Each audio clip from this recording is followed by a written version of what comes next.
Hey, what's up, guys? So, Jesus has just said, a prophet is not without honor except in his own country and in his own house. Now, he said this after he went back to Nazareth and was performing signs and teaching in the synagogues, and people recognized him and said, "Isn't this the son of Joseph and Mary? Isn't this, the man that has grown up here? Don't we know him?" And they had a lot of disbelief, and so Jesus didn't perform a whole lot of signs there. But he's just said a prophet is not without honor in his own country or in his own home.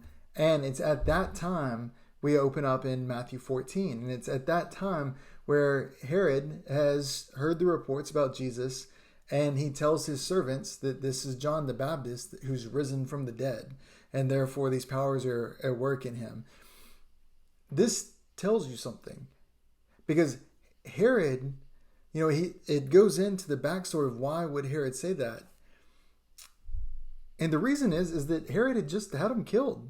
He had just had John the Baptist killed not long before that, it seems.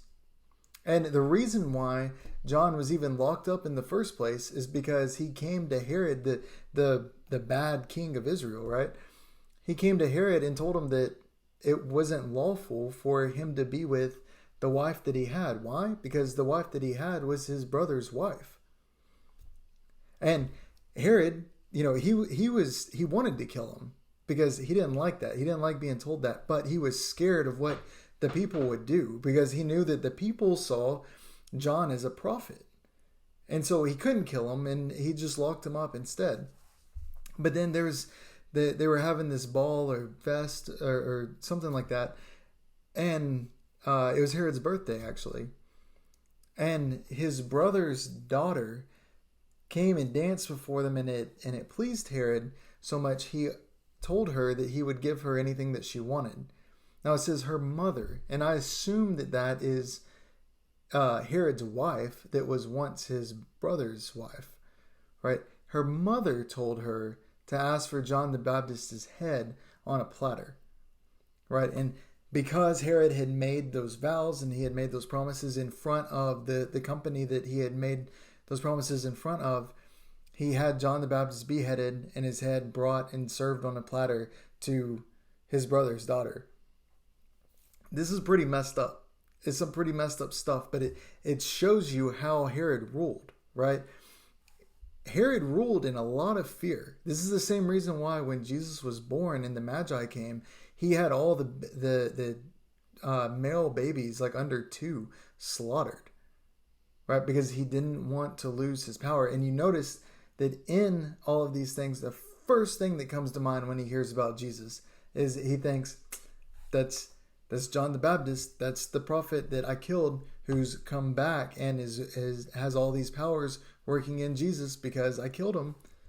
He has this sense of guilt and this sense of fear that's overcoming him.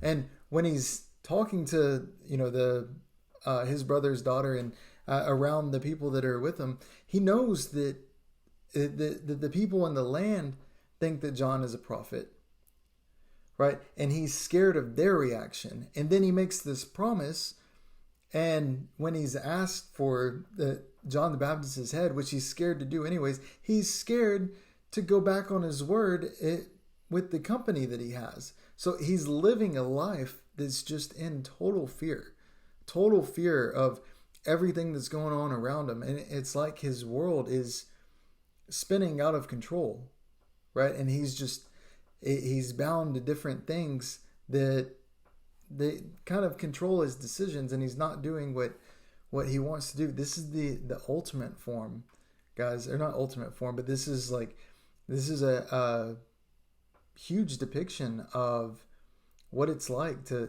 live an ungodly life, what it's like to live not free but in chains, right? And now he's ruling not as a ruler but as a slave.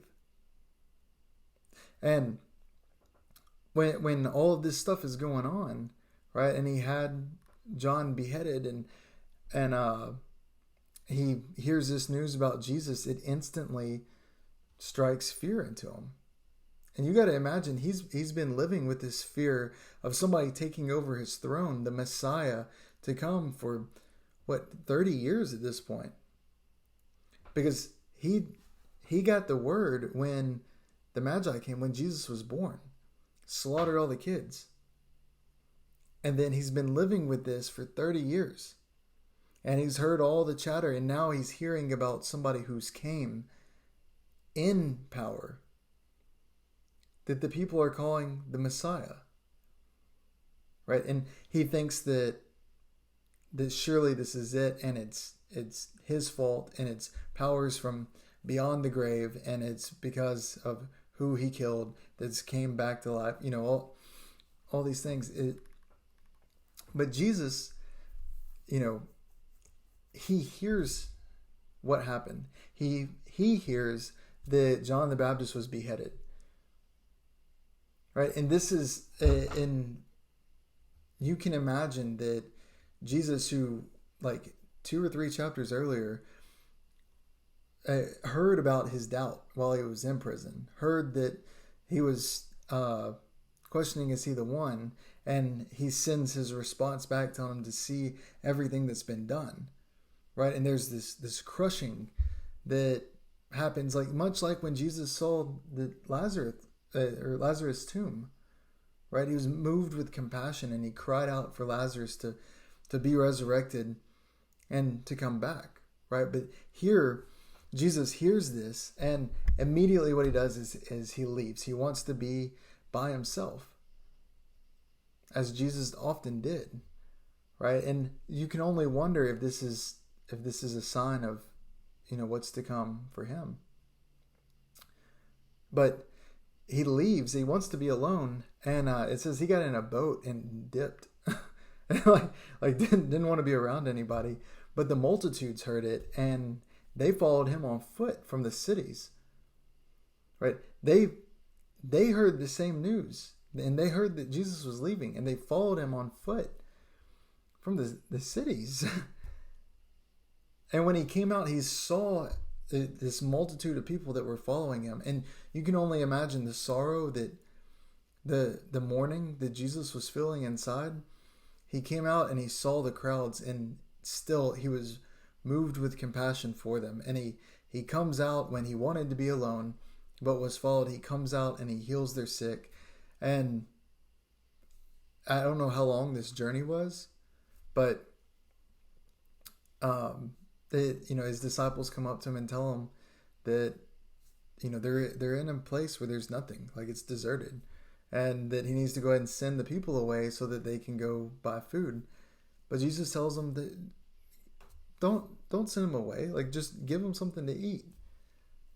And this is where we see the 5 loaves and the 2 fish, right? Where Jesus says, "Bring the 5 loaves and the 2 fish to me."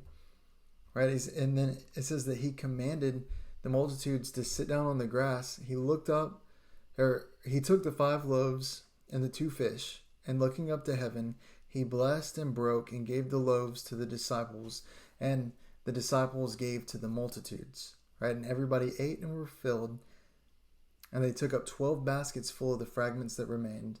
And now this was just they said that they know that there was 5,000 men present, but that's not including the women and children. So the amount of people that were fed from the 5 loaves and the 2 fish were, maybe 15,000 people. That's insane. That's so many people. But once again, you can see where Jesus, he tells them to sit on the grass, and he's saying, listen. Right? And be patient. Much like a shepherd would command his sheep to rest. Right? It says, but then he took the 5 loaves and the 2 fish, looking up to heaven, he blessed and broke and gave the loaves to the disciples, and the disciples gave to the multitudes. And guys, this right here is the cross. This is a picture of the cross. When you start seeing it in the Bible and in your life, you start to see it in everything. But see, this is what Jesus did. Right? He looked up to heaven. He blessed us. He blessed those that were around him. He broke And then he gave this to the disciples, and the disciples gave this bread to the multitudes. The Last Supper was when we take his bread, or the bread is his body and the wine is his blood. Right? We do these things and we remember him. And when we take this bread from heaven, right?